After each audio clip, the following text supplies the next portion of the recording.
The budget for the retirees is meant to fully pay the 137 retired employees from 2002 to 2022. 25 of them passed on, while some are bedridden and confined in ICU.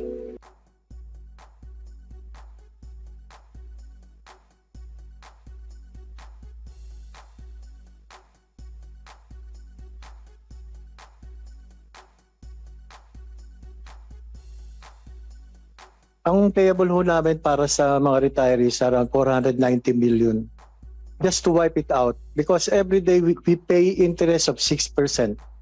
That is by virtue of the decided case in favor of the labor of the employees. So every day may delay tayo, we're paying 6% more.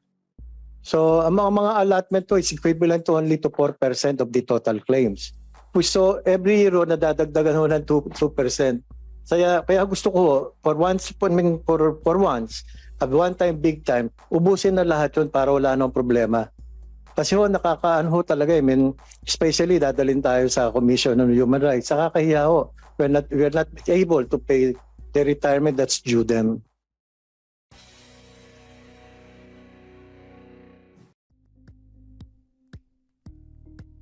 Thank you for watching Politico TV. Please like and subscribe to our channel for more videos.